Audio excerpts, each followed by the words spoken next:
Hello, Bumpy McSquigums here, and I'm about to embark on an epic journey across the frigid Northlands to find love, happiness, ale, and possibly battle a dragon or two. Actually, I have no idea what I'm going to be doing, but I'm pretty sure it is, well, it's a Viking-esque game. Well, it's very Viking, but it will be in the frigid north, and that's about all I know. We are going to embark on a brand new Let's Play. This is the Banner Saga.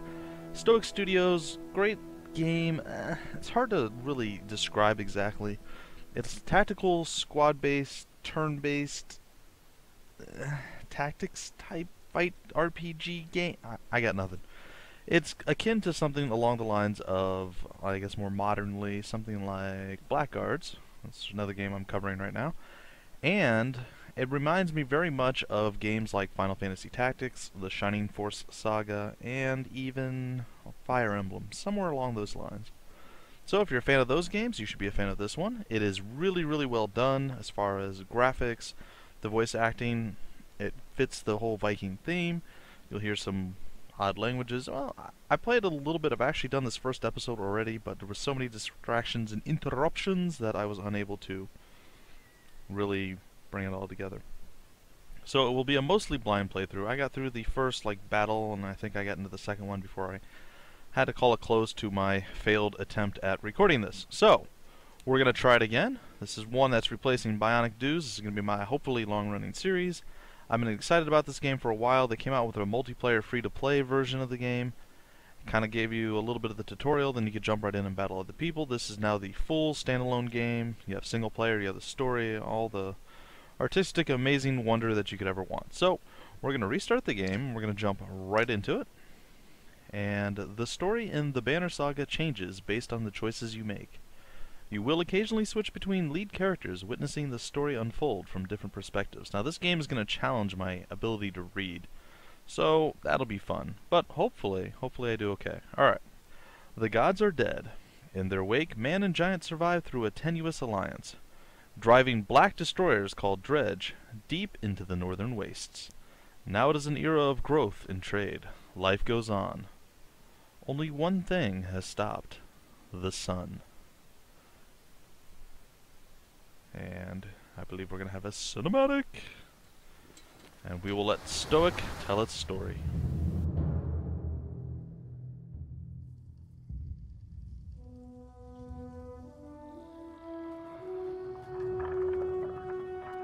Að sjá dreggjan á ferli neðanborg. It has been several long months on the road. The first signs of snowfall accost us on our approach to Strand, largest of the trade cities on the Val-human borders, and our last collection before returning to the capital. Several days ago, the sun simply came to a stop in the sky. Though during these long winter days, none of us can be certain how long it has been this way. Some of the men in the caravan have taken it as a dire omen. I am not quick to superstition, but I myself will be glad to be done with this year's rounds. We have been warned by stranded travelers about brigands on the path through Ridgehorn, our road home. Our captain seems unconcerned. Perhaps he is as eager as I to be done here. We will rest here this day and inquire further when we speak to the governor.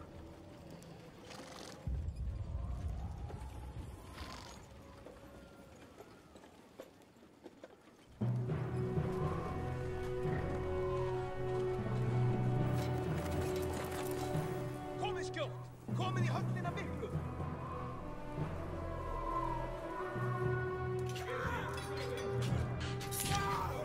Gist ég leyfa oss að syngja?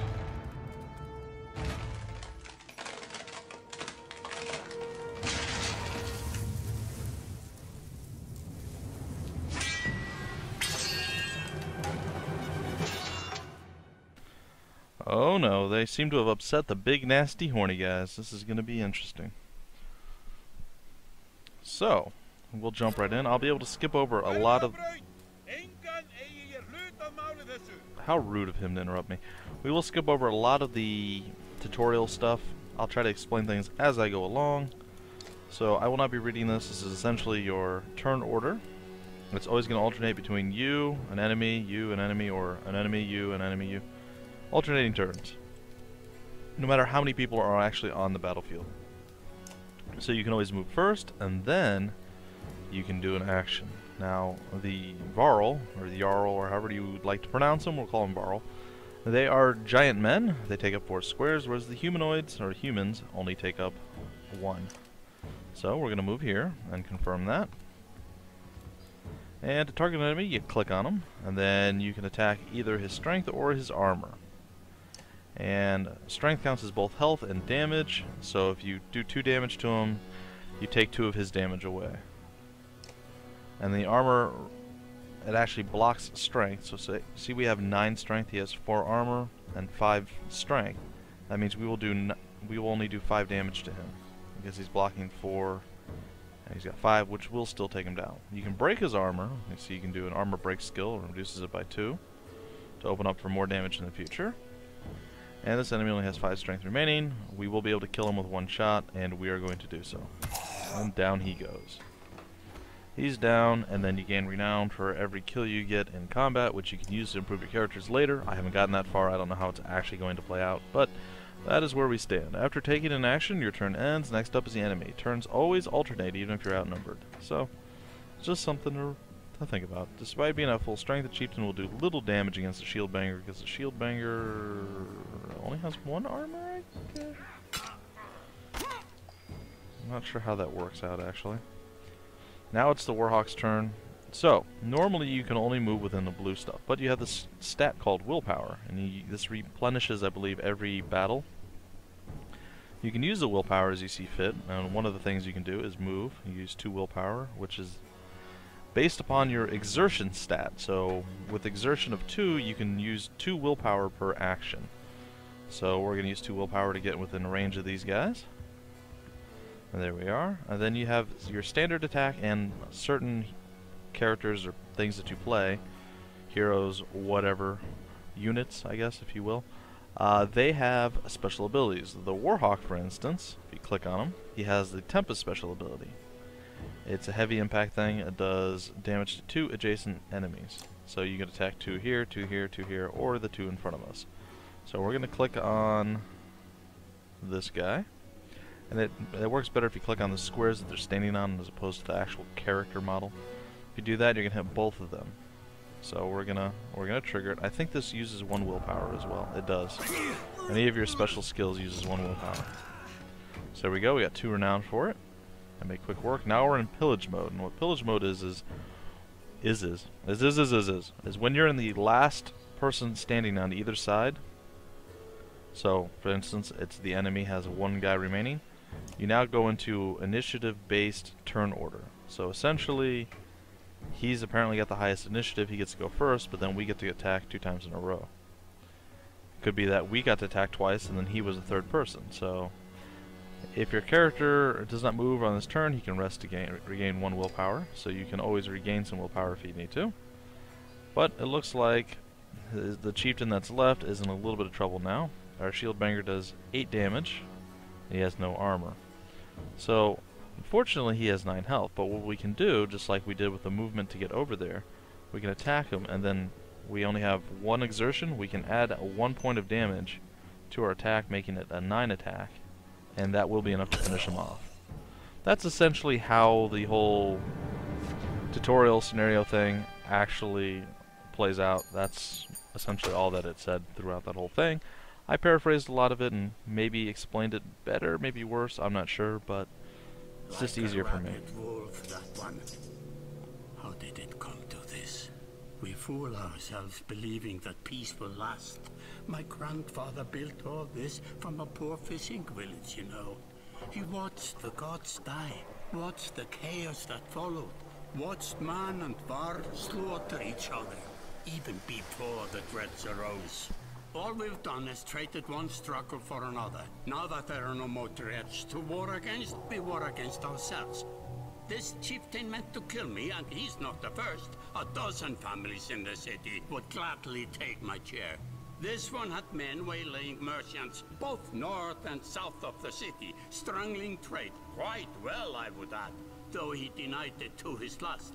This sort of wolf doesn't stop biting because the head is cut off. It just grows a new head.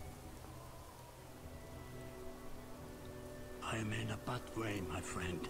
Help me finish this fight, and I'll gladly send you on your way with double our king's tithe. Take any men you need. They're loyal, I promise you that. They will meet you down in the proving grounds.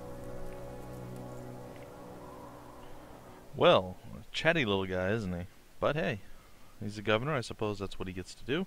Chapter 1, Only the Sun Has Stopped. Alright, so, again, I'm excited to be jumping into this game. I'm really excited. This has been one that I've been wanting to get for a while. It's fairly new. It's only been out for 2 or 3 weeks as it stands. So, you're approached by a familiar man who walks in step with you as you're leaving the Great Hall. He cuts to the chase. Now, forgive me if I fail at reading a little bit here, guys. I don't know why. Sometimes I get panicked, and for whatever reason, I just can't seem to read aloud as well as I used to be able to. So, we'll give it a shot. Eric, Steward of Strand, I manage the governor's business. Ubin, isn't it? It is. The governor tells me you'll be giving us a hand. Seems a bit chaotic around here, Eric. It's been worse. We've got a lot of irons in the fire. What does he want exactly? Scalfings that you didn't hack up in the Great Hall scattered after you took out their chieftain. The governor just wants to make sure they stay down. Was hoping you'd join me at the marketplace by the docks. If there's anyone left to worry about, I know who can tell us. Well, there we go. Alright, so here's the city map, and if you notice, this is a very different than what you're used to view or art design. It's quite nice, and I don't know if you noticed, I kind of skipped over a lot of that in the actual combat and the fighting that we did. The animations are really nice. Every time you do an action, it's got a specific animation, and there's a reaction by the enemy, whether they fall down, they get hurt, they bleed, whatever the case is. They did a lot of work on the combat in this game and the fluidity. I mean, this is a really, really beautiful game. It really is. Alright, Eric says, let me handle this. You meander through rows of open-faced houses and eroded stalls. Colored canvases flap on a briny current. One man in particular blanches as you approach. Chad. Guess we're gonna go with the again. I'm not in the mood today. For what? Talking to an idiot. The Scalfing's chieftain bled out about an hour ago, Chad, so when you tell me what rat's anus the rest of them crawled back into, nobody's gonna try to kill you this time. They don't talk to me. Eric, need some help here? Chad, I had a change of heart. I hope you do give us a hard time. Chad sweats visibly, fumbling with some dirty trinkets on his table. Wait, just buy one of these. If everybody thinks I'm getting worked over every week, how am I supposed to know much? Just a little food money, yeah? I'm gonna do nothing. Eric overturns his flimsy table, scattering Chad's assortment of junk across the ground. Gods, Eric. Laying it on a bit heavy, don't you think? Where are the Scalfings? Noblemen, up by the east wall. But that was months ago, last I know. Chad skulks away with a wave of Eric's hand, gathering things from his hovel, disappearing for a while until this blows over, you figure. Your bodyguard steps forward. Are we done here? Godolph, were you wearing green back at the Great Hall? No, I just bought them while you were walking around. Why? Because you look like a frog. Better than an eggplant. Godolph goes off to look at more stalls. Eric, that man of yours seemed unreliable at best. A blind dog wouldn't trust Chad, but he used to be a Scalfing. If they're licking their wounds, they've probably gone to old haunts, not new ones. Nobleman is a meat hall? Best I can tell, the name's ironic. Listen, I know a guy who would love to put a few of these skulls in the ground. I'm going to find him. I'll meet you there. Shouldn't we have an approach of some sort? What a luxury. Come on, you've already mopped up worse today. Says, make sure the governor remembers his promise. Double the usual tithe. I'll remind him. So. Alright. I'm not sure what this all means yet. Okay, apparently we have 5 renown. There's our options menu. We're on day 0. We have 100 days of supplies, I guess. We have 32 Varl. I don't know if that's like our attack power or our strength or what exactly. We have no fighters, no clansmen. I'm not sure how that plays into anything just yet. Oh, look, we can... Okay, that's kind of neat. Alright, we need to go to the meat house, and there it is. You arrive in front of what must be noblemen. A few minutes later, Eric appears with a weather-beaten man introduced as Valgard. I'll point them out, Eric says over his shoulder. Ready? Let's get it over with. That's the spirit, says Valgard. Okay, here we go. Get a little Mario in there. What? Valgard boots the front doors open so hard that it won't close again without repair. As you enter the hall, Eric is already at the head of a table, his axe drawn. Wide-eyed, drunken scalping scramble to find their own weapons, turning tables and meat steins in the process. Well, looks like we got a fight on our hands. We're ready. We're ready. We're going to break it down, tear it up. Alright, see, it says we're ready right up here. Click that to start. Alright, so let's take a look over at the battlefield. Now, that's another thing.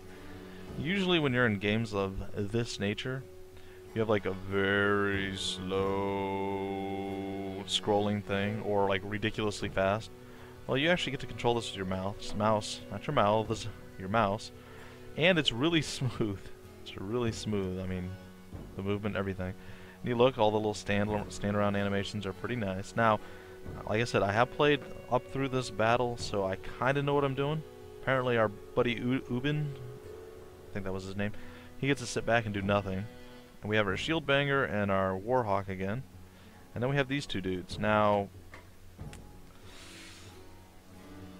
at the beginning of every battle, you can reposition your troops. So if you click on a guy and then you click somewhere else in the little blue area, that's your deployment field. So I'm not sure what the best course of action is going to be. What I think I'm going to try is maybe bum rushing the bottom down here and seeing if that actually works. Can I move? There we go. And yeah, we'll see how that actually all plays out. Alright, we're ready. We're going to wait it out. So if you click on your guy, you have move, stonewall, attack, sorry, and rest. So we're going to rest and let them close with us a little bit. Just a little bit. We're going to move up one square. I think that's going to be a good choice. So now you notice they have 8 people, 2, 4, 6. Okay, I lied. They have 6 people to our 4. I thought they had 8 from the last time I did this. Well, I didn't change any difficulty set. I don't know. Maybe it's random. I have no idea. Or maybe I just don't know how to count. That's always an option as well. Alright. So, I wonder if you can see... Oh, you can. If you right-click, maybe... I'm assuming that's what I did. If you right-click, you can see the movement that they can actually do. So what I believe I'm going to do is I'm going to move right down here. And I'm going to wait it out. That's one thing I would like in this game that I don't see yet. Oh, hello. Well, he's did all sorts of horrible things. He broke down my armor some, he did some damage to me, but now he's going to pay for it. My Warhawk is angry, and he hits hard.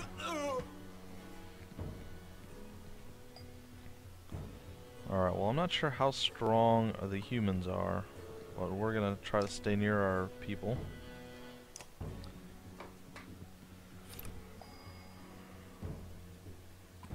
And again, we'll let them close with us, as opposed to the other way around. Alright. We should be able to get to this guy before he's able to act again, due to the fact that there's 5 of them and only 4 of us.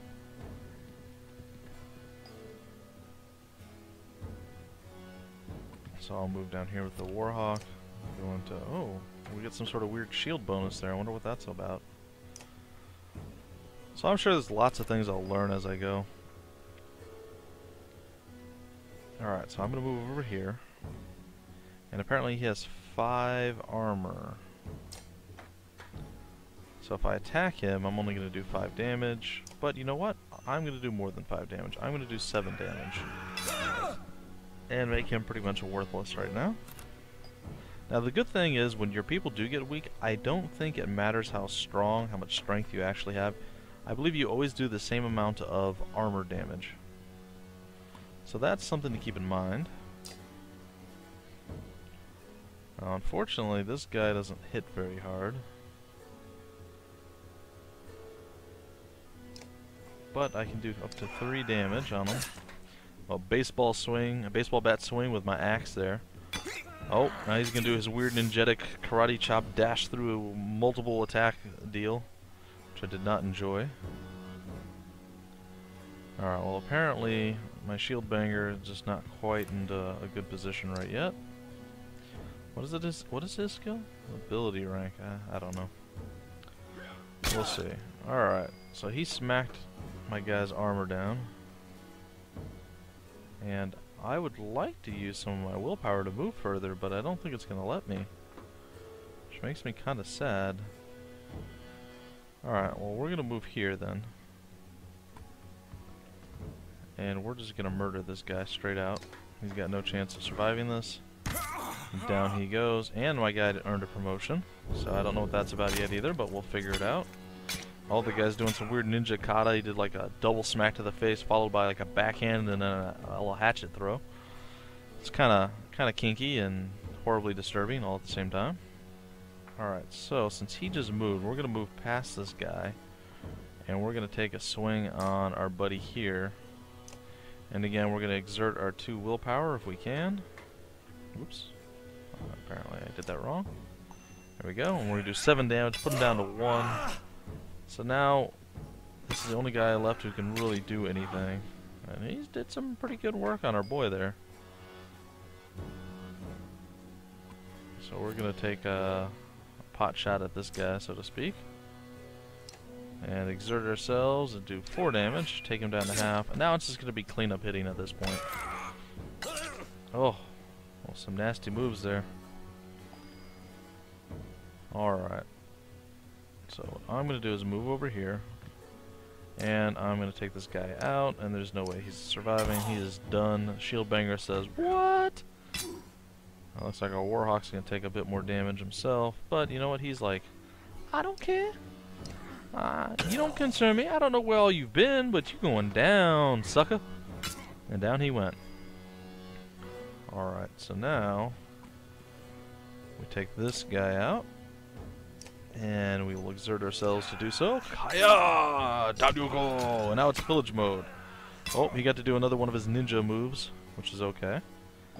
I don't necessarily mind that he did his ninja move, but he's about to pay for it with his life.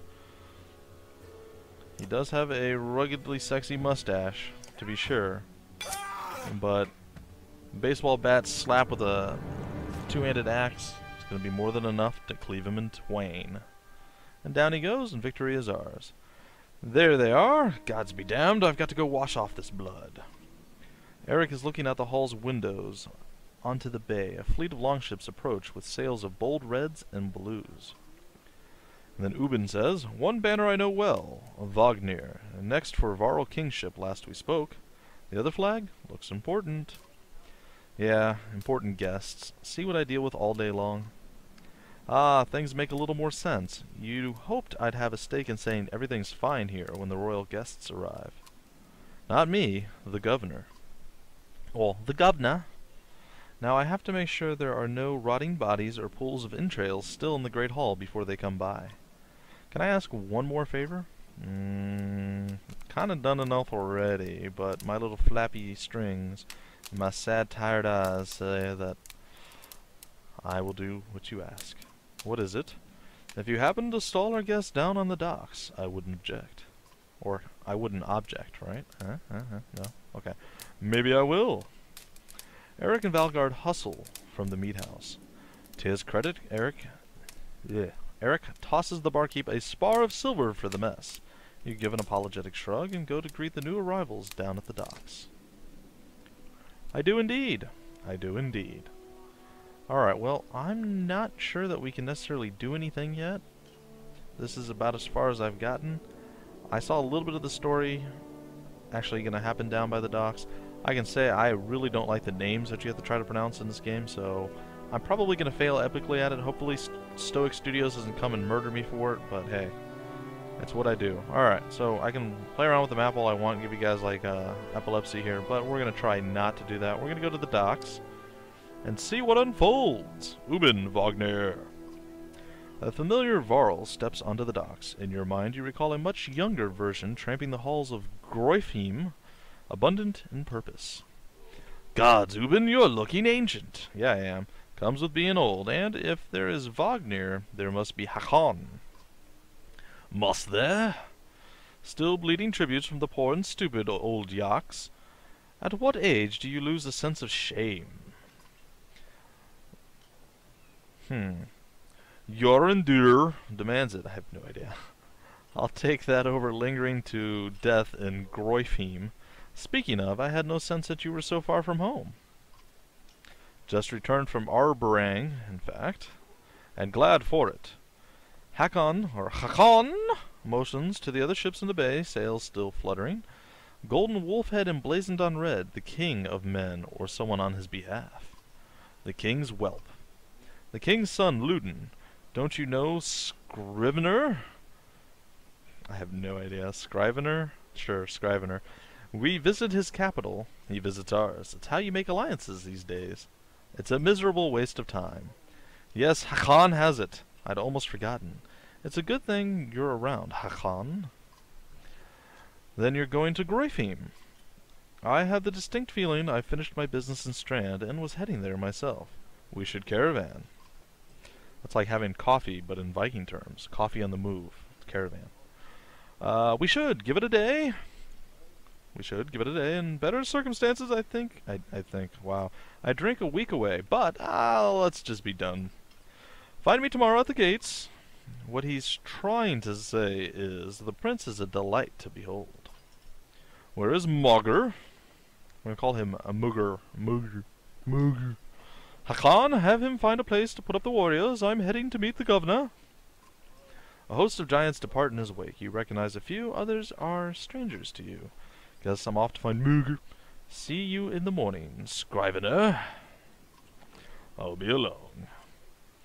The young prince of men ambles from his ship. He brushes off his tunic, scanning the beach with low eyelids. Ludin looks for all the world the sort of boy who grew up pulling the legs from spiders. The long road back to Groifheim should be more interesting than most years, you think. I do think that. And I think this is about the perfect time to end episode 1, but we're not going to do that yet. We have reading to do. Weariness suddenly settles in, and you chuckle to yourself about what an odd day it has been. One of the governor's men at the Great Hall could find you a place to sleep. On the other hand, if you're going to join Wagner's caravan tomorrow, it might not hurt to share a drink with Hakon, or introduce yourself to the prince they spoke so highly of. So, it looks like I finally have my first option. Well, this will be where we break off episode 1 of the Banner Saga. It has been, well, quite a bit of fun, and I'm glad I had no interruptions this time. So any fail was just me. I don't think there's anything to edit. This is beautiful. This is actually a treat for me. So thank you guys for joining me. If you liked what you saw and you want to see more, stay tuned. I will definitely put some more episodes up.